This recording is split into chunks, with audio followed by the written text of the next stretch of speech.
తండ్రి కుమార పరిశుద్ధాత్మని నామం పేరిట మిమ్మల్ని అందరికీ కూడా ప్రాముఖ్యంగా యేసు ప్రభు యొక్క శిలువ మరణము, ఆయన పునరుత్థానమును గురించినటువంటి సత్యములు లేకపోతే వాస్తవాలు మరియు అపోహలు అనే ఈ చక్కటి ప్రోగ్రాంలకి మిమ్మల్ని ఆహ్వానిస్తున్నాను. మరొకసారి సుదర్శన్ గారు చెప్పిన అన్ని మాటలను ఒకవేళ మనం సారాంశంగా తీసుకుంటే ఒక 4 మాటల్లో మనం వాటిని చెప్పుకోవచ్చు. మొదటిది, దేవుని లేఖనములో ధర్మశాస్త్రము యేసు ప్రభువు యొక్క మరణ పునరుత్థానములను గురించి ఆయన పుట్టక మునుపు 2000కు పైగా సంవత్సరాల నుంచి కూడా ఒక వర్తమాన రూపంలో, ఒక ప్రవచన రూపంలో మన ముందుకు తీసుకుని వచ్చింది అన్న విషయాన్ని మనకు సహోదరుడు తెలిపాడు. రెండవదిగా, ధర్మశాస్త్రము అంటే తౌరాత్ అంటారు హెబ్రీయులు, మన ముస్లిం సహోదరులు కూడా తౌరాత్ అని పిలుస్తారు.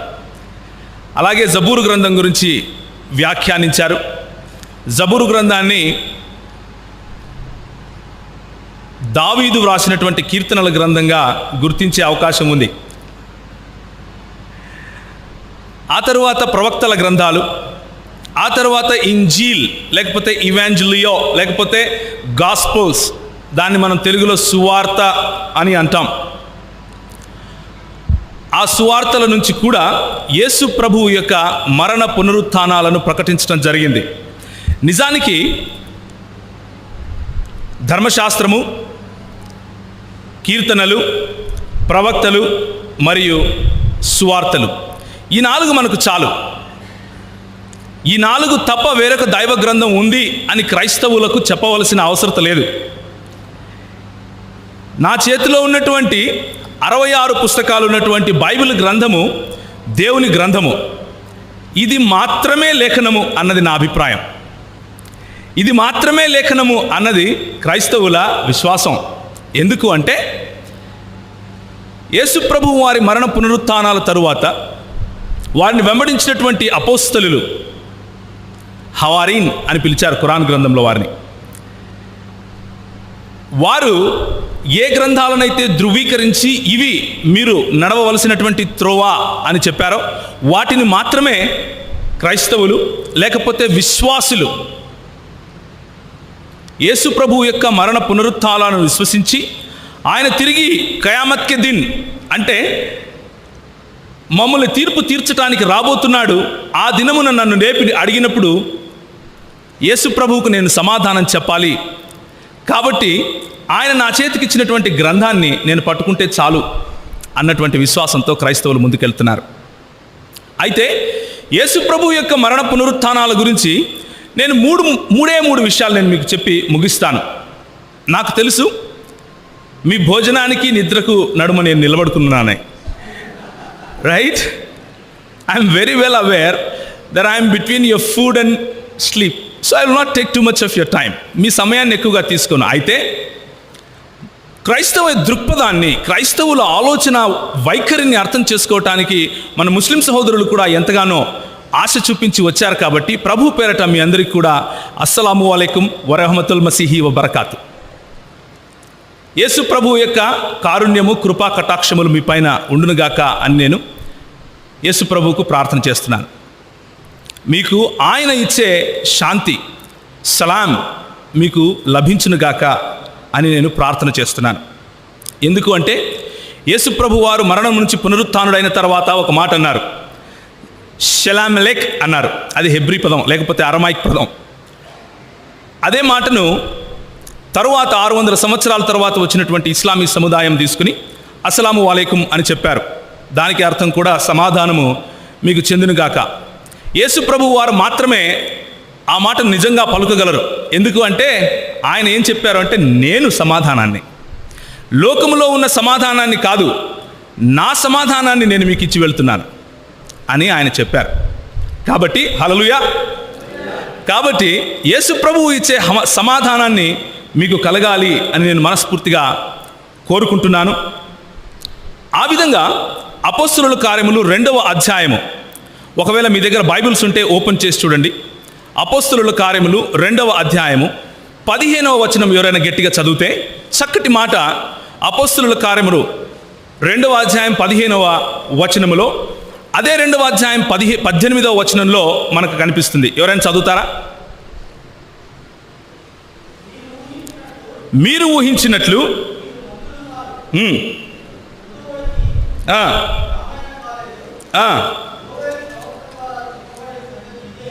23వ వచనానికి వెళ్ళిపోదాం డైరెక్ట్గా. ఇక్కడ ఏం జరుగుతుంది అంటే, నేను ఎందుకు ఆ వచనం చదవమని చెప్పాను అంటే, సందర్భాన్ని అర్థం చేసుకోవాలి అని చెప్పి. యేసు ప్రభువు మరణించాడు. యేసు ప్రభువు మరణించి తిరిగి లేచిన తర్వాత ఆయన ఒక మాట చెప్పాడు హవారీయులకు, లేకపోతే ఆయనను అనుసరించే క్రైస్తవులు అని తరువాత పిలువబడినటువంటి శిష్యులకు. ఏమని చెప్తున్నాడు అంటే, మీరు ఇచ్చటనే యెరూషలేములోనే వేచి ఉండండి. మీపైన పరిశుద్ధాత్ముడు తన ప్రత్యక్షతను, తన కుమ్మరిస్తాడు. ఆ తరువాత మీరు యూదయలోను యెరూషలేములోను భూ దిగంతముల వరకు నాకు సాక్షులుగా ఉంటారు అని చెప్పాడు. ఆ మాట చెబుతూ పేతురు మాట్లాడుతున్నటువంటి మాట ఏమని మాట్లాడుతున్నాడు అంటే, 23వ వచనం, దేవుడు నిశ్చయించిన సంకల్పమును ఆయన భవిష్యత్ జ్ఞానమును అనుసరించి అప్పగించబడిన ఈయన మీరు దుష్టుల చేత సిలువ వేయించి చంపితిరి. యేసు ప్రభువు మరణించలేదు అని చెప్పటానికి మన మిత్రులకు ఉన్నటువంటి అపోహలు, లేకపోతే మన మిత్రులలో ఉన్నటువంటి ప్రశ్నలలో ఇది ఒకటి. ఏమిటి అంటే, యేసు ప్రభు చనిపోవటం దేవుని చిత్తమా? దేవుడెక్కడైనా తన ప్రవక్తలను చంపనిస్తాడా? దేవుడెక్కడైనా తనను నమ్మిన వారిని చస్తూ ఉంటే చూస్తూ ఉంటాడా అన్నటువంటి ప్రశ్న. అయితే నిజానికి వారు ఆ మాటను చెబుతూ ఏం చెప్తారు అంటే, ఇది ఎవరి చిత్తము? దుష్టుల చేత సిలువ వేయించారు. దుష్టుల చిత్తం, అది దేవుని చిత్తం కాదు, పరిసయ్యుల చిత్తము. ఎందుకు? యోహాను సువార్తలో వారు ఒక చోట గుమికూడి ఏమని ప్రణాళిక వేశారు, ఏమని ఆలోచన చేశారు? యేసు ప్రభువును చంపాలి అని ఆలోచన చేశారు. కాబట్టి అది పరిసయ్యులు మరియు శాస్త్రుల చిత్తము, అంతేకాని దేవుని చిత్తము కాదు. అయితే ఆ ప్రశ్నకు, ఇక్కడ నుంచి తీసుకున్నటువంటి ప్రశ్నకు సమాధానం కూడా ఇక్కడే ఉంటుంది. 3వ అధ్యాయము అపోస్తలుల కార్యములు 15వ వచనం చూస్తే, మీరు జీవాధిపతిని చంపితిరి. మీరు జీవాధిపతిని చంపితిరి. ఇక్కడ జీవాధిపతి ఎవరు? యేసు ప్రభు వారి గురించి, ఆయనను చంపటం గురించి చెబుతున్నాడు. దేవుడు ఆయనను మృతులలో నుండి లేపెను అని అంటున్నాడు. ఆ తరువాత 18వ వచనం, అయితే దేవుడు తన క్రీస్తు శ్రమపడునని సమస్త ప్రవక్తల నోట ముందుగానే ప్రవచించాడు. తన క్రీస్తు ఎలాంటి శ్రమ పడతాడని? చావు అనే శ్రమ పడతాడని 15వ వచనంలో మనం చూసాం. మీరు జీవాధిపతిని చంపితిరి. ఇది దుష్టుల చేత చంపారు దుష్టులు అన్నది ఎంత నిజమో, 23వ వచనంలో దేవుడు నిశ్చయించిన సంకల్పమును అన్న మాట గమనించాలి. ఎందుకు అపోహలు వస్తాయి అంటే, దేవుని వాక్యాన్ని సరిగ్గా చదవకపోతే వస్తాయి, సగం సగమే తీసుకుంటే వస్తాయి. దీన్ని చెర్రీ పికింగ్ అంటారు. దేవుని వాక్యాన్ని సంపూర్ణంగా చదివితే అక్కడే సమాధానం ఉంటుంది. సమాధానం ఏంటి? దేవుని సంకల్పము ఏమిటది? నీ కొరకు, నా కొరకు మన ప్రభు అయిన యేసుక్రీస్తు చనిపోవాలి అని, ఆయన తన సలాం మనకి ఇవ్వాలి అన్నది దేవుని సంకల్పం. ఎందుకు అంటే, మనము మన సొంత నీతి క్రియలతో సలాం సంపాదించుకోలేం. కాబట్టి మనము ఎంత ప్రార్థించినా, ఎంత నీతి కార్యాలు చేసినా, ఎంతగా పై మెరుగులు దిద్దినా, లోపల మనస్సు మాత్రం కుళ్ళుతోనే, పాపముతోనే ఉన్నది అని బైబిల్ చెప్పే సత్యం. కాబట్టి ఆ పాపములను గురించి మనల్ని మనం చనిపోయే సమయంలో అలా కాకుండా మనందరము చనిపోవటం ఇష్టం లేక ప్రభు అన్నాడు, నేను నా సంకల్పము చొప్పున, ఎఫెసీయులకు రాసిన పత్రిక 2వ అధ్యాయంలో, జగత్తుకు పునాది వేయబడక మునిపే క్రీస్తులో ఆయన మనల్ని ఏం చేశాడు? ఎన్నుకున్నాడు. జగత్తుకు పునాది వేయబడక మునిపే ఈరోజు మన సహోదరులు ఇక్కడ కూర్చుని సువార్త వింటారు అని ఆయన నిశ్చయించాడు. హల్లెలూయా! ఇది దేవుని నిశ్చయం. రెండవ అపోహ, మొదటి అపోహ ఏంటంటే, ఇది దుష్టులు చంపారు అని అనుకుంటున్నారు. దేవుడు చంపాడు అని కాదు, కానీ దేవుని చిత్తము చొప్పున దుష్టులు ఆయనను సిలువ వేశారు. రెండవ అపోహను చూద్దాం. హెబ్రీయులకు రాసిన పత్రిక 11వ అధ్యాయం. హెబ్రీయులకు రాసిన పత్రిక 11వ అధ్యాయము 17వ వచనం ఎవరైనా గట్టిగా చదువుతారా?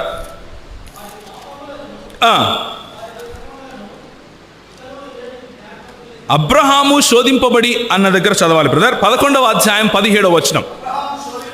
అబ్రహాము శోధింపబడి విశ్వాసమును బట్టి ఇస్సాకును బలిగా అర్పించెను. ఒక్క మాట. ఆదికాండము 22వ అధ్యాయంలో సహోదరుడు మాట్లాడుతూ ఇస్సాకును బలిగా అర్పించినటువంటి సందర్భాన్ని గురించి మాట్లాడాడు. అయితే ఇస్సాకును నిజంగా బలిగా అర్పించాడా అక్కడ అబ్రహాము? ఏమంటారు? అర్పించలేదు. ఇస్సాకు చనిపోలేదు. ఇస్సాకును చంపటానికి కత్తి తీసి ఆయన పైన వేయడానికి ముందే యెహోవా ఏం చేశాడు? ఆగుము, ఆ చిన్నవాడి పైన ఒక్క వేటు కూడా పడటానికి వీల్లేదు. ఆ తరువాత చూచుచున్న దేవుడవు నీవే, యెహోవా ఇరే. చూచుచున్న దేవుడు నీవే కాదు, యెహోవాయే చూచుకొనును. He will take care of me అన్నటువంటి మాట ఇస్సాకును రక్షించినటువంటి ప్రభువుకు అబ్రహాము పెడతాడు. కాబట్టి మన సహోదరులకు ఉన్నటువంటి అపోహ ఏమిటి అంటే, ఆనాడు ఇస్సాకు చనిపోయాడా? చనిపోలేదు. అలాగే ఎవడు ఆ వాగ్దానములను సంతోషముతో అంగీకరించెనో అని ఎవడు చెప్పబడెనో ఆ అబ్రహాము మృతులను సైతము లేపుటకు దేవుని శక్తిమంతుడని ఎంచినవాడై తన ఏకకుమారుని అర్పించిన ఉపమాన రీతిగా అతనిని మృతులలో నుండి మరలా పొందెను. చనిపోకున్నా కానీ మృతులలో నుండి పొందాడు. वो मरा नहीं है, फिर भी मृतकों में से उन्होंने पाया है उसे वापिस. ये कैसे? అలాగే యేసు ప్రభువు కూడా చనిపోకుండా కూడా ఆయనను దేవుడు కాపాడుకున్నాడు అన్నది ఒక అపోహ. అయితే నేను ఇంతకుముందు చెప్పినట్లుగానే వాక్యాన్ని అక్కడ ఉన్నది ఉన్నట్లుగా చదివితే అక్కడే సమాధానం ఉంటుంది. ఒకసారి చదువుతారా? మృతులలో నుండి పొందెను అన్న దానిపైన ఎవరైనా ఒకసారి పబ్లిక్లో ఉన్న వాళ్ళు ఎవరైనా చదవండి. 17వ వచనం నుంచి మళ్ళీ.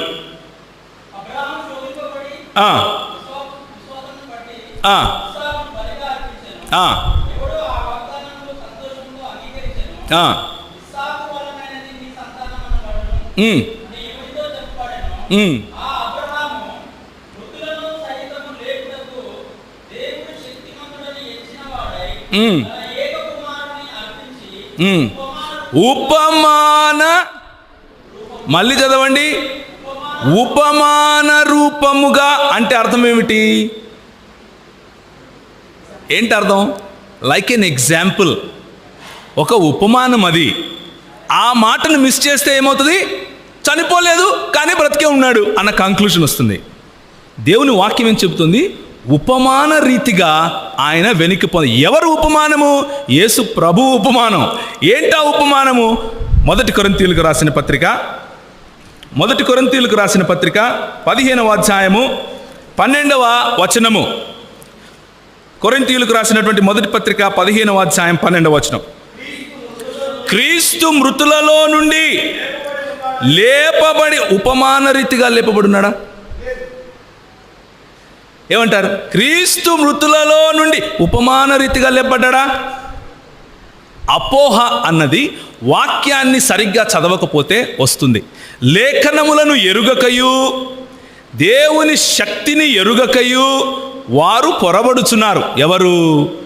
అపోహలు కలిగిన వారు లేఖనాలను ఎరుగక పొరపడుచున్నారు. దయచేసి ప్రేమపూర్వకంగా నేను సహోదరులను సహోదరులందరినీ ఆహ్వానిస్తున్నాను. లేఖనాలను చదవండి. లేఖనాలలో సత్యము పటాపంచలు అవుతుంది. ఇక 3వ అపోహ వైపుకు నేను వెళ్తాను. అదేంటంటే, నేను దాదాపు ఒక 10 రాసుకొని వచ్చాను. సమయం లేదు కాబట్టి 5 మాత్రమే చెప్తాను. యోహాను సువార్త 12వ అధ్యాయం 34వ వచనంలో యేసు ప్రభువు దగ్గరికి ప్రజలు వచ్చి ఈ విధంగా అంటున్నారు. ఏమని అంటున్నారు అంటే, క్రీస్తు ఎల్లప్పుడూ ఉండునని మేము ధర్మశాస్త్రములో చెప్పుట వింటిమి కదా అంటున్నారు. చదువుతారు ఎప్పుడైనా? చదవండి. క్రీస్తు ఎల్లప్పుడూ ఉండునని ధర్మశాస్త్రము చెప్పుట వింటిమి అని. సో ఇప్పుడు అపోహ ఏంటంటే క్రీస్తు ఎల్లప్పుడూ ఉంటే ఎలా చనిపోతాడు? అవునా? అగర్ ఓ హమేషా జిందా రహేగా తో మరా కైసే? ఇది క్వశ్చన్, ఇది అపోహ. మళ్ళీ సమయము లేకపోతే అక్కడ ఉన్నటువంటి సందర్భాన్ని అర్థం చేసుకోకుండా లేఖనం చదివితే ఇలాంటి సమస్యలే వస్తాయి. దానిపైన ఒక్క వచనం చదవండి, దానిపైనే ఎక్కువ దూరం వద్దు. తాను ఏ విధముగా మరణము పొందవలసి ఉండెనో అది సూచించుచు. ఎవరు ఇక్కడ సూచన? ఆయన మరణమును గురించి యేసు ప్రభు సూచిస్తూ చెప్తున్నాడు. ఏమని చెప్తున్నాడు? ఆయన ఈ మాటలు చెప్పాడు. దానిపైన ఏ మాటలు అయితే చెబుతూ వస్తున్నాడో క్రీస్తు, ఆయన ఏం చెప్తున్నాడంటే నేను చనిపోవాలి అని మీరు అర్థం చేసుకోవాలని ఆయన అని చెప్తున్నాడు. కానీ అక్కడున్న ప్రజలు ఏమనుకుంటున్నారు? క్రీస్తు ఎల్లప్పుడూ ఉంటాడు అని మేము విన్నామే. సో ఇప్పుడు సరిగ్గా లేఖనాలు అర్థం కానిది యేసు ప్రభువుకా వినేవాళ్ళక? అది ఎవరంటున్నారు? జనసమూహం అంటున్నారు. జనసమూహానికి లేఖనాలు అర్థం కాక ఆ మాటలు మాట్లాడుతుంటే యేసు ప్రభువు వారిని ఏం చేస్తున్నాడు? సరి చేస్తున్నాడు. క్రీస్తు మరణము అయి తీరాలి అని యేసు ప్రభువే తన నోటితో చెప్తున్నాడు. 3వ అపోహ ముగిసింది. 4వ అపోహ చాలా ప్రాముఖ్యమైన అపోహ ఇది. ఎందుకు అంటే ఈ ప్రాముఖ్యమైన అపోహలోనే చాలామంది గలిబిలికి గురయ్యే ప్రయత్నం ఉంది. అదేమిటి అంటే బైబిల్ గ్రంథంలో నుంచి ఒకసారి తీయండి. మత్తయి సువార్త 12వ అధ్యాయము 39 నుంచి 40 వరకు. ఈ జనరేషన్ దుష్టులైనటువంటి వీళ్ళు నన్ను ఒక సూచక క్రియను అడుగుతున్నారు. ఉపమాన రీతిగా నన్ను ఒక సూచన చెప్పమని చెప్తున్నారు.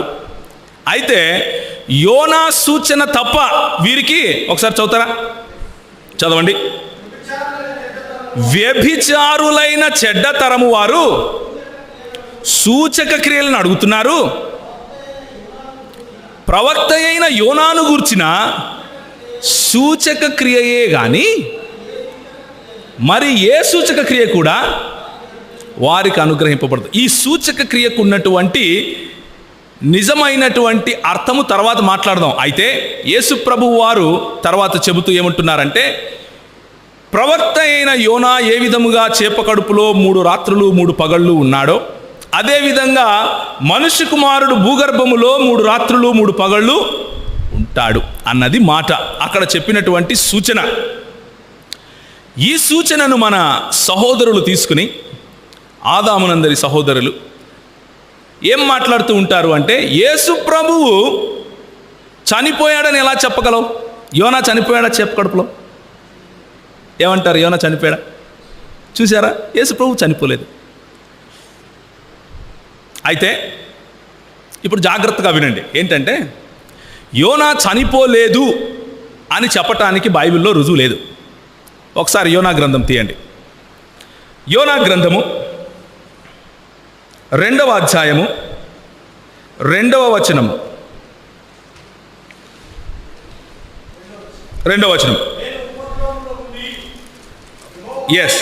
నేను ఉపద్రవములో ఉండి యెహోవాకు మనవి చేయగా, అంటే యోనా ప్రార్థన చేస్తున్నాడు అంటే బ్రతికే ఉన్నాడు కదా అన్నది ప్రశ్న. రైట్? అక్కడి వరకే ఆగిపోతే అదే ప్రశ్న ఉంటుంది. దాని తర్వాత చదవండి. ఆయన నాకు ప్రత్యుత్తరం ఇచ్చెను, పాతాళ గర్భములో నుండి నేను కేకలు వేయగా. పాతాళ గర్భానికి ఎవరు వెళ్తారండి? వాక్యాన్ని మనకిష్టం వచ్చినట్లు కట్ చేస్తే అదే అర్థమవుతుంది. వాక్యం చెప్పినట్లుగా తీసుకుంటే స్పష్టంగా అర్థమవుతుంది. పాతాళ గర్భంలోకి ఎవరు వెళ్తారు? అక్కడ వాడబడిన హిబ్రూ పదం ఏంటంటే షియోల్. షియోల్ అన్న పదానికి అర్థం ఏమిటి అంటే పాతాళము, చనిపోయిన వారు వెళ్ళే పూడ్చిపెట్టబడిన వాళ్ళు అని అర్థం. యోనా ఏ విధంగా షియోల్కి వెళ్ళాడో, షియోల్లో చనిపోయిన వాళ్ళు వెళ్తారు, బ్రతికున్న వాళ్ళు వెళ్ళరు. 6వ వచనం చదువుతారా? నేను మరెన్నటికీ ఎక్కి రాకుండా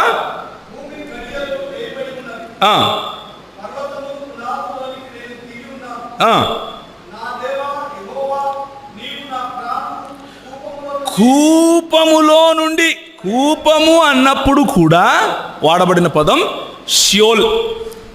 షియోల్ అంటే అర్థం ఏంటంటే చనిపోయిన వాళ్ళు వెళ్ళే ప్రదేశం.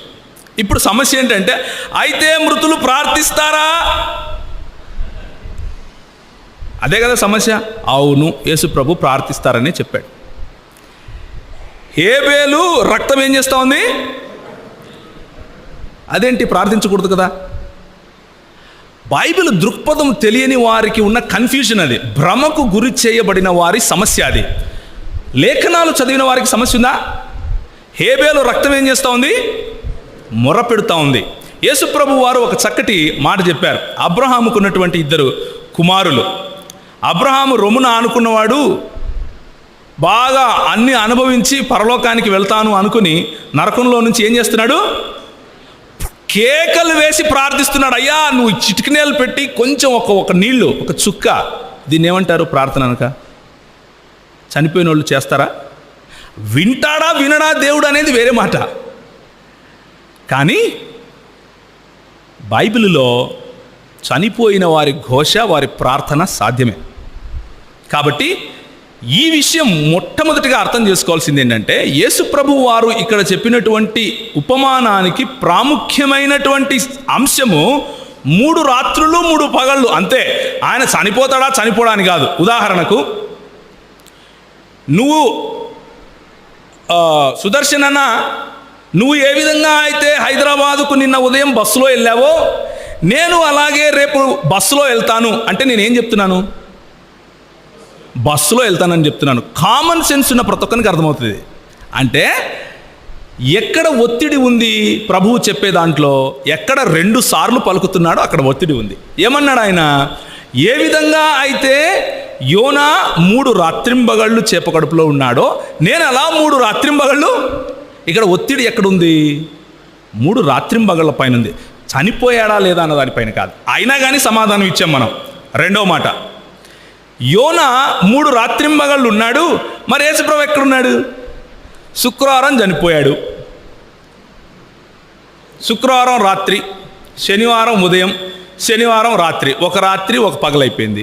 ఇక్కడ ఒక రాత్రి ఉంది, మళ్ళీ మరుసటి రోజు ఉదయాన్నే లేచాడు. సో ఒక పగలు తీసుకుందాం. మిగిలిన రాత్రులు ఎక్కడా? మిగిలిన పగళ్ళు ఎక్కడా? ఓ సంతోషపడిపోతారు. క్రైస్తవులను దెబ్బ కొట్టేశాం. క్రైస్తవులు ప్రేమపూర్వకంగా మాట్లాడే ప్రజలు. క్రైస్తవులు మీరు దెబ్బ కొడితే ఇంకోటి కొట్టించుకుంటారు, ఎందుకంటే వాళ్ళ ప్రభువు నేర్పించింది అదే. కానీ క్రైస్తవులకు ఇంకొక ఆజ్ఞ ఉంది. అదేమిటి అంటే, 1 పేతురు 3వ అధ్యాయం 16వ వచనం ఏమని చెప్తాడు అంటే, నీ నిరీక్షణను బట్టి హేతువు అడిగే ప్రతివానికి సాత్వికముతోనూ భయముతోనూ సమాధానం చెప్పాలి. సాత్వికం ఎందుకు అంటే, మా ప్రభు మనకు అదే నేర్పించాడు. ఆయన అన్నాడు, నేను మిక్కిలి సాత్వికుడును, నా దగ్గరకు వచ్చి నేర్చుకోండి అన్నాడు. ఆయన ఇంకొక మాట అన్నాడు, భయము కలిగి ఉండాలి. ఎవరికి? దేవునికి. ఒకానొక రోజు ఆయన ప్రశ్నిస్తాడు. నీ ముందు నీ సహోదరుడు కూర్చున్నాడు, ఆయనకు అర్థమయ్యే విధంగా, ఆయనను గెలుచుకునే విధంగా నువ్వు చెప్పావా? అందుకనే మా ప్రాణాలను సైతం లెక్క చేయకుండా అడవుల్లోకి కూడా వెళ్తారు. ఎందుకు? మిక్కిలి భయముతోనూ సాత్వికముతోనూ ప్రశ్నించే ప్రతి వారికి సమాధానం చెప్పడం మనకు ఇచ్చినటువంటి ఆజ్ఞ. ఆ ఆజ్ఞ మేరకు ప్రేమపూర్వకంగా మనం చెప్పాల్సిన విషయం ఏంటంటే, ఇప్పుడు 3 రాత్రింబగళ్ళు అంటే ఉదాహరణకు చూడండి, ఒకవేళ నా పుట్టినరోజు డిసెంబర్ 30 తారీఖు, నిజంగానే డిసెంబర్ 30 తారీఖే నా పుట్టినరోజు. నేను ఒకవేళ డిసెంబర్ 31 రాత్రి 12 గంటలకు పుట్టుంటే నా అడ్రస్ ఏంటి? నా డేట్ ఆఫ్ బర్త్ ఏంటి? ఈ సంవత్సరంలో ఉంటానా, ఆ సంవత్సరంలో ఉంటానా? నేను ఒకవేళ 79లో పుట్టాను అనుకోండి, 31 రాత్రి 12కి పుడితే నాదేమవుతుంది? 1 సెకండ్ తేడా అయినా కానీ మొత్తం సంవత్సరం లెక్క పెడతాం. అది మనం లెక్క పెట్టే పద్ధతి. అలాగే ప్రతి సంస్కృతికి ఒక పద్ధతి ఉంటుంది. నేను ఆలోచించే పద్ధతిని ఆనాడు హెబ్రీయులు ఆలోచించే పద్ధతిలోకి వెళ్ళి ఫిట్ చేయాల్సిన అవసరం లేదు. హెబ్రీయులు ఆలోచించే పద్ధతి ఏంటి అంటే, వాళ్ళు 3 రోజులను 3 రాత్రిళ్ళు 3 పగళ్ళు అని పలుకుతారు. అది వాళ్ళ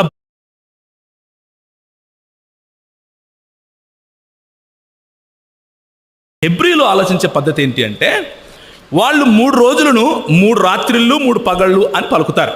అది వాళ్ళ భాష, అది వాళ్ళ సంస్కృతిలో వాళ్ళకున్నటువంటి భాష. ఉదాహరణకు మోషే 40 దినములు 40 రాత్రులు ఏం చేశాడు? ఉపవాసం చేశాడు అని ఉంటుంది. కానీ ఆయన 40వ దినమున దిగి వచ్చినట్లు కూడా ఉంటుంది. అలాగే ఎస్తేరు గ్రంథం, ఒకసారి ఎస్తేరు గ్రంథం వెళ్తారా? ఎస్తేరు గ్రంథము 4వ అధ్యాయము 16వ వచనం. రైట్, చదవండి. నీవు పోయి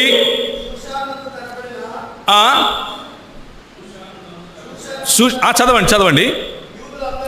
యూదులందరినీ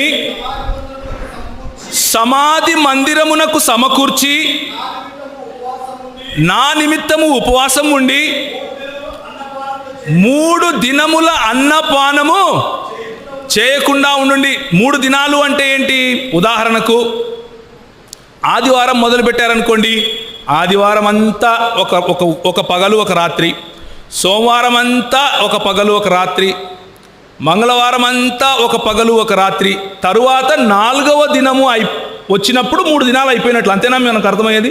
కానీ ఆమె ఏం చేసిందో చూడండి. నెక్స్ట్ అధ్యాయం మొదటి వచనం.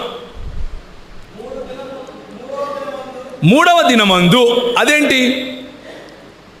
3 దినములు నేను ఉపవాసం చేస్తాను అని చెప్పి ఆజ్ఞాపించి, లేకపోతే తన చెలికత్తెలతోనూ సహోదరులతోనూ చెప్పిన ఎస్తేర్ ఏమంటుందంటే, 3వ దినము రాజు దగ్గరికి వెళ్ళింది. ఇది హెబ్రీయుల ఆలోచన పద్ధతి. హెబ్రీయులు ఇలాగే ఆలోచిస్తారు. వారికి 3 రాత్రులు 3 పగళ్ళు అన్నా 3 దినములు అన్నా ఒకటే. అయితే 3 దినములు అన్నప్పటికీ 3వ దినము కూడా, 3వ దినములోని ఒక గడియ కూడా వాళ్లకు ఆ దినమంతటి కిందికి లెక్కే. ఉదాహరణకు యేసు ప్రభువు వారు చనిపోయిన తర్వాత ఆయనను లేకపోతే ఆయనను ఎక్కడ పెట్టమన్నాడు? సమాధిలో పెట్టిన తర్వాత వీళ్ళు వచ్చి అడుగుతున్నారు పిలాతుకు, లేకపోతే అక్కడ ఉన్నటువంటి అధికారికి కంప్లైంట్ చేస్తున్నారు. ఏమనంటే చూడండి, మత్తయి సువార్త 27వ అధ్యాయం 63 నుంచి 64 వరకు.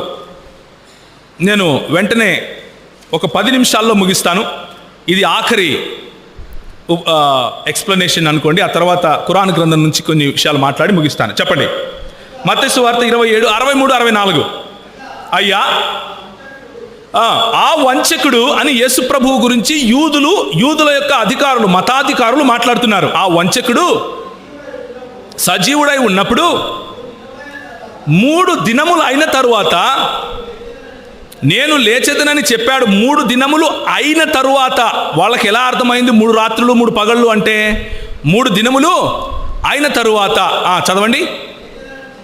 లేచెదనని చెప్పాడు కాబట్టి 3వ దినం వరకు అంటున్నాడు. 3 దినములు అయిన తర్వాత అంటే ఎన్నో దినం వరకు పెట్టాలి? 4వ దినం వరకు పెట్టాలి. కానీ వాళ్ళు అడిగేది ఏంటి? 3వ దినం వరకు పెడితే కాపలా చాలు. కాబట్టి హెబ్రీయుల ఆలోచన పద్ధతి, యూదుల ఆలోచన పద్ధతి 3 దినములు అన్నా 3 పగళ్ళు 3 రాత్రులు అన్నా ఒకటే. కాబట్టి యేసు ప్రభు శుక్రవారము చనిపోయినప్పటికీ యూదుల యొక్క దినము సాయంత్రం మొదలవుతుంది. ఏ విధంగా అయితే ఈరోజు ఉన్నటువంటి అన్ని సెమెటిక్ లాంగ్వేజెస్ వాడే, లేకపోతే అన్ని చంద్రుణ్ణి ఆధారంగా చేసుకుని క్యాలెండర్ రాసుకునే ప్రతి ఒక్క సంస్కృతిలోనూ దినము ఎప్పుడూ సాయంత్రమే మొదలవుతుంది.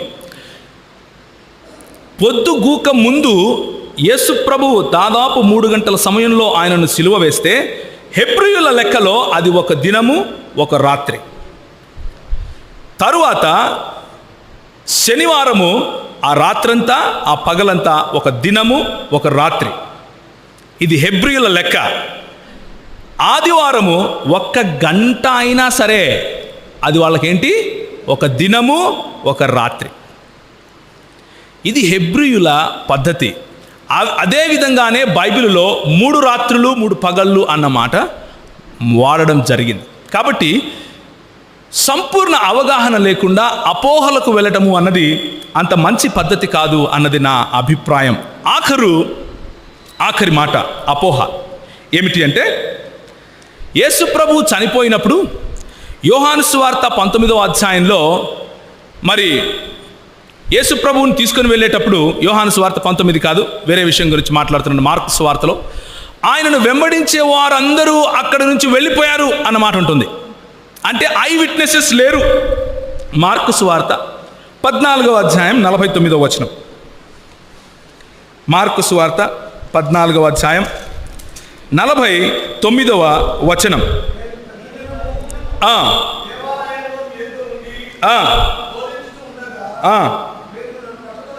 ఓకే, అయితే లేఖనములు నెరవేరున్నట్లు ఈలాగు జరుగుచున్నదని చెప్పెను. అప్పుడు వారందరూ ఆయనను విడిచి పారిపోయారు. అంటే అందరూ విడిచి పారిపోతే మరి ఎవరు రాశారు? అర్థమవుతుందా నేను చెప్పేది? అపోహ ఏమిటి అంటే, ఈ బైబిల్ గ్రంథంలో సొంతంగా కల్పితంగా రాసుకున్నారు. దానికి కారణం ఏమిటంటే, ఆయనను వెంబడించే వాళ్ళందరూ విడిచిపెట్టి వెళ్ళిపోయారు. ఎలా రాసుకున్నావు, ఎవరు చెప్పారు అన్న ప్రశ్న వస్తుంది. అయితే తిరిగి ఎలా ప్రశ్నించాలో నేను మీకు ఇప్పుడు చెప్తాను. దానికి ముందు సమాధానం చూడండి. ఎంతవరకు చదివాం మనం? మార్కు సువార్త 14వ అధ్యాయంలో 50వ వచనం వరకు చూశాం. ఇప్పుడు 54 చదవండి. పేతురు ప్రధాన యాజకుని ఇంటి ముంగిటి వరకు దూరము నుండి ఆయన వెంట పోయి బంట్రౌతులతో కూడా కూర్చుండి మంట యొద్ద చలి కాచుకొనుచుండెను. అందరూ వెళ్ళిపోయారు ఆ క్షణం. ఎందుకు? లేఖనము నెరవేరాలి. మళ్ళీ వెంబడిస్తూనే ఉన్నారు. దూరం నుంచో, పక్క నుంచో, అక్కడి నుంచో, ఇక్కడి నుంచో వెంబడిస్తూనే ఉన్నారు. యోహాను సువార్త 19వ అధ్యాయం, జాన్ చాప్టర్ 19. చక్కటి మాటలు ఇవి. మన విశ్వాసాన్ని కదిలించే మాటలు ఏవి మన ముందుకు ఉండకూడదు. ఇంకా 19వ అధ్యాయం. అటు తరువాత 19వ అధ్యాయము 25వ వచనం. ఆయన తల్లియు ఆయన తల్లి సహోదరియు క్లోపా భార్య అయిన మరియయు మగ్దలేనే మరియయు యేసు సిలువ యొద్ద. వీళ్ళందరూ ఎవరు? యేసు అనుచరులు కాల? యేసు అనుచరులు వెళ్ళిపోయారు అన్న వెంటనే బాబా వెళ్ళిపోయారు బైబిల్ అంతా కట్టు కదా అని చెప్పటానికి వీలు లేదు. This is an I witness account. చూచిన వారు యేసు ప్రభు చనిపోయేటప్పుడు అక్కడే ఉన్నారు. వాళ్ళని చూస్తూ యేసు ప్రభు మాట్లాడుతున్నాడు. ఏమని మాట్లాడుతున్నాడు చూడండి. యేసు తన తల్లియు తాను ప్రేమించిన శిష్యుడును దగ్గర నిలుచుండట చూచి, అమ్మా ఇదిగో నీ కుమారుడు. And Jesus reinforces the relationship. ఆయన ఒకరికొకరు ఉండవలసినటువంటి సంబంధాన్ని, నిన్ను వలె నీ పొరుగు వాడిని ప్రేమించు అన్న సంబంధాన్ని చెబుతూ, నువ్వు ఈమెకు తల్లి కావాలి అంటే ఈయన నీ చనుబాలు తావాల్సిన అవసరం లేదు. కొన్ని సంస్కృతులు అలా చెబుతాయి, మీకు తెలుసో తెలీదో. ఒక స్త్రీకి ఒకడు కొడుకు కావాలి అంటే ఆమె చనుబాలు తాగాలి.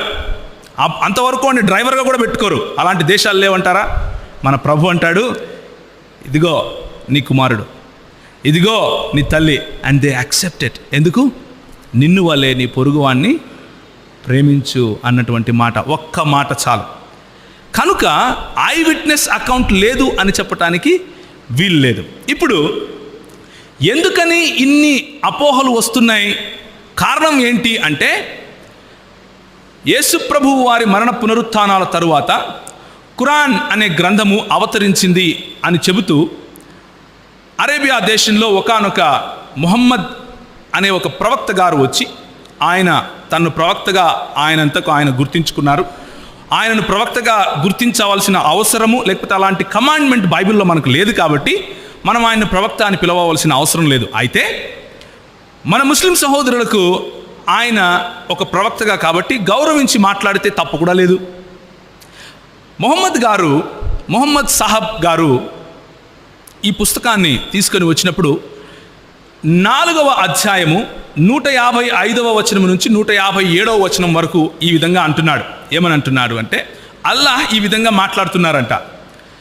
ఇంతకుముందు 3వ అధ్యాయం 55వ వచనం మన సహోదరుడు చెప్పాడు. ఏమని చెప్పాడు అంటే, వమకరు వమకరల్లాహు, వారు ఎత్తులు వేశారు, అల్లాహ్ కూడా ఎత్తులు వేశాడు. అల్లాహ్ ఖైరుల్ మాక్రిన్, అంటే అల్లాహ్ ఎత్తులు వేయటంలో మేటి. ఎవరు? వారు పన్నాగములు పన్నారు, అల్లాహ్ కూడా పన్నాగములు పన్నాడు. పన్నాగములు పన్నటములో అల్లాహ్ మేటి. బైబిల్లోని దేవుడు పన్నాగములు పన్నడు. బైబిల్లోని దేవుడు పన్నాగములు పన్నడు. 4వ అధ్యాయము 155వ వచనం నుంచి 157వ వరకు ఏముంటుంది అంటే, వమా ఖతలుహు వమా సలబుహు, ఆయనను వారు సిలువ ఎక్కించను లేదు, ఆయనను చంపను లేదు. ఇది దాని సారాంశం అనుకోండి. పెద్ద మనకు సమయం లేదు కదా. మసీహ్, మరియం కుమారుడైన ఈసా అనే దైవ ప్రవక్తను వీరు చంపాము అని అనుకుంటున్నారు. నిజానికి వారు ఆయనను సిలువపైకి ఎక్కించను లేదు, వారు ఆయనను చంపను లేదు. వమా కతలుహు యకీనా, నిశ్చయముగా వారు ఆయనను చంపలేదు అని ముస్లిముల గ్రంథమైనటువంటి ఖురాన్ చెబుతా ఉంది. అయితే దాంతోపాటు ఇంకొక మాట కూడా చెప్పింది. ఏమనంటే, వారు భ్రమకు గురి చేయబడ్డారు అని చెబుతా ఉంది. కాబట్టి ఈ భ్రమ, కాబట్టే ఈ అపోహ. ఏంటా అపోహ? యేసు ప్రభు చనిపోలేదు అని నిరూపించాలి. ఎందుకు నిరూపించాలి? అలా నిరూపించబడకపోతే ఇందులో ఉన్నటువంటి ఆయతు తప్పు అవుతుంది కాబట్టి. రైట్? సో ఇదే ఖురాన్ గ్రంథము 19వ అధ్యాయంలో కనుక మనం చూస్తే ఒక చక్కటి మాట ఉంటుంది. ఇదే ఖురాన్ గ్రంథము 19వ అధ్యాయం. నేను తీసి చదువుతాను, సమయం లేదు కాబట్టి త్వరగా చదివే ప్రయత్నం చేస్తాను. సూరతుల్ మరియం 31వ అధ్యాయము వచనము, నేను ఎక్కడున్నా సరే ఆయన నన్ను శుభవంతునిగా చేశాడు. ఇది ఎవరు మాట్లాడుతున్నారు అంటే, ఈసా లేకపోతే యేసు అనే చిన్న బాలుడు తన ఊయలలో నుండి మాట్లాడుతున్నాడు. నేను అల్లాహ్ దాసుని, ఆయన నాకు గ్రంథాన్ని ఇచ్చాడు, నన్ను ప్రవక్తగా నియమించాడు. నేను ఎక్కడున్నా సరే ఆయన నన్ను శుభవంతునిగా చేశాడు. నేను జీవించి ఉన్నంత కాలము నమాజును జకాతును పాటించు అని ఆజ్ఞాపించాడు.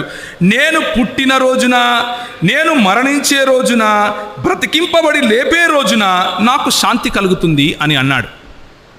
ఇదే ఖురాన్ గ్రంథము 3వ అధ్యాయంలో ది అపాసిల్స్ డైడ్ అని ఉంటుంది. అంటే ప్రవక్తలు, ఇంతకు ముందు వచ్చినటువంటి ప్రవక్తలు చనిపోయారు అన్న మాట ఉంటుంది. యేసు ప్రభువును ప్రవక్తగా గుర్తిస్తున్నటువంటి ఖురాన్ ఆయన చనిపోయాడు అని 3వ అధ్యాయంలో ధృవీకరిస్తూ ఉంది. యేసు ప్రభువును ప్రవక్తగా గుర్తిస్తున్నటువంటి ఖురాన్ 19వ అధ్యాయంలో ఆయనకు మరణము అనే దినము ఉంది అని ధృవీకరిస్తూ ఉంది. అయితే ఇస్లామీ సహోదరులు ఈ విధంగా అనవచ్చు. ఏమని అంటే, అయ్యా అలా కాదు, మీరు తప్పుగా అర్థం చేసుకుంటున్నారు. ఆయన పుట్టారు, ఆయనను అల్లాహ్ పైకి తీసేసుకున్నారు, ఆయన తిరిగి వచ్చినప్పుడు ఇస్లామును స్థాపించిన తరువాత చనిపోతారు అని అనవచ్చు. ఒకసారి ఇదే 3వ అధ్యాయము 16 నుంచి 21 వరకు ఉన్నటువంటి వచనాలు.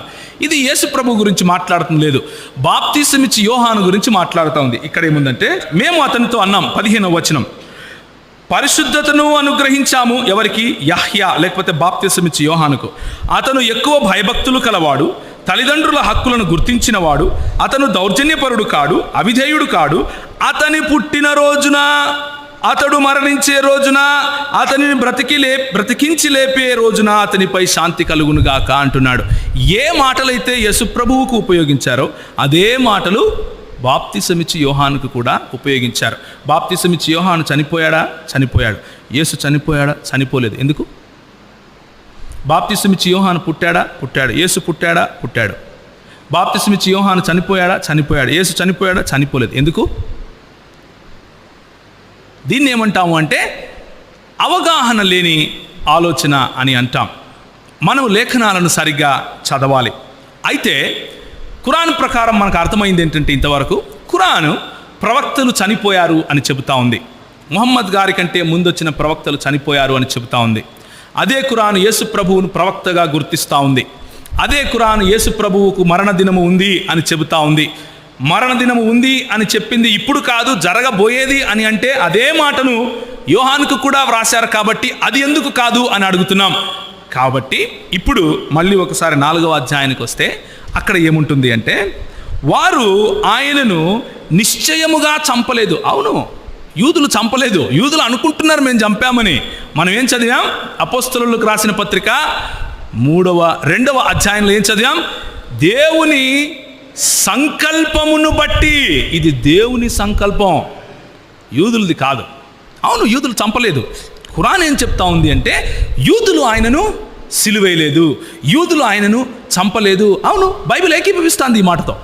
యూదులు ఆయనను చంపలేదు. యూదులు అనుకుంటున్నారు మేము చంపామని, కానీ నిజానికి ఇది దేవుని సంకల్పం. యేసుప్రభు స్వచ్ఛందంగా తన ప్రాణం పెట్టాడు.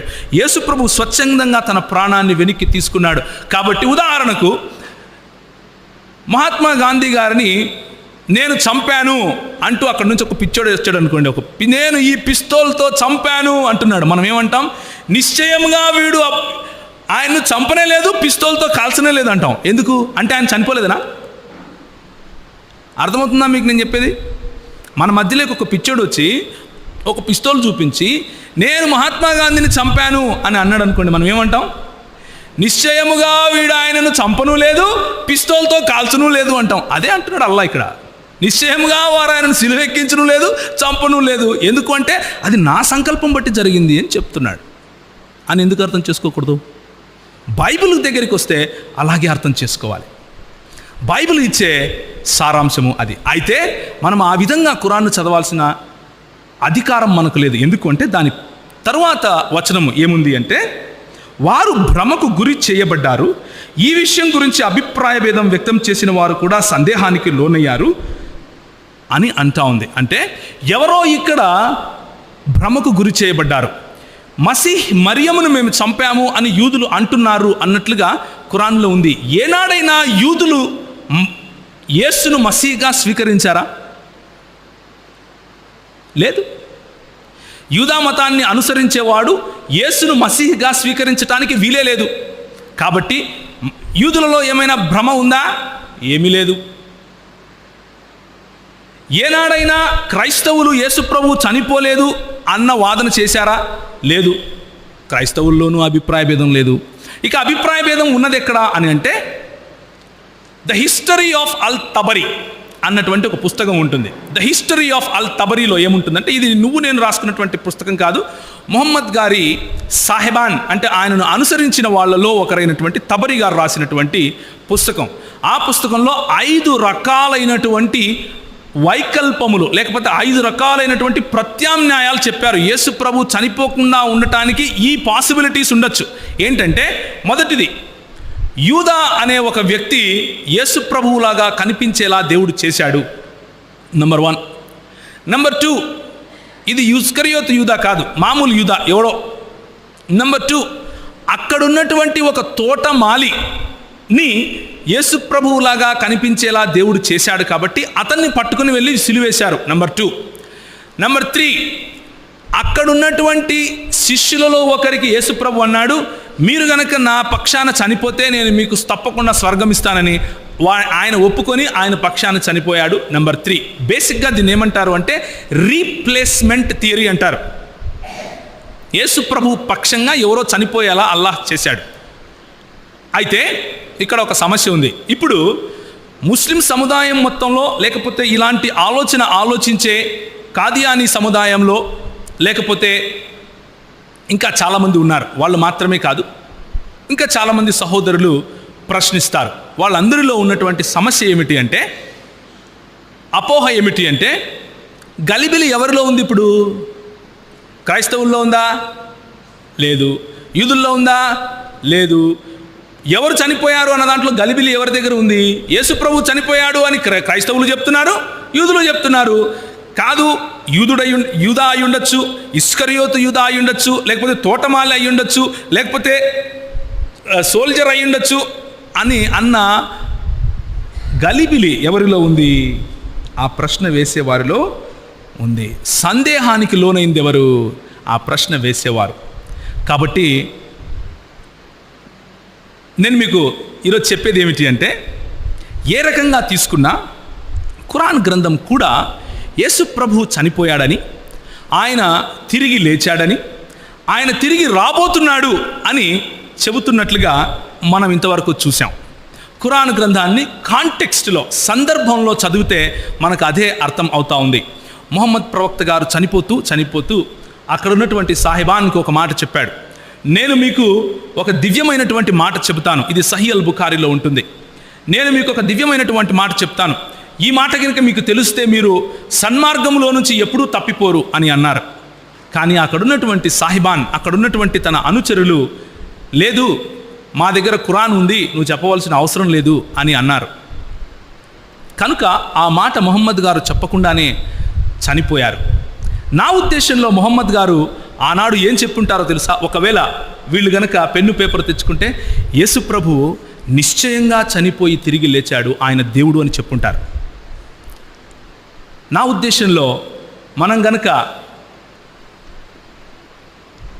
అందరు ప్రవక్తలు చెప్పినటువంటి మాటలను, అందరూ విఘ్నులు చెప్పినటువంటి మాటలను, ధర్మశాస్త్రం చెప్పినటువంటి మాటలను, చదువుకున్న వారు చెప్పినటువంటి మాటలను, అనుభవం ఉన్న ఎవరైనా సరే వారు చెప్పినటువంటి మాటలను చూస్తే, యేసు ప్రభువు శిలువపై చనిపోయాడని, ఆయన తిరిగి లేచాడని, ఆయన తిరిగి రాబోతున్నాడని, ఆయన సజీవుడైన దేవుడు అని మనకు అర్థమవుతుంది.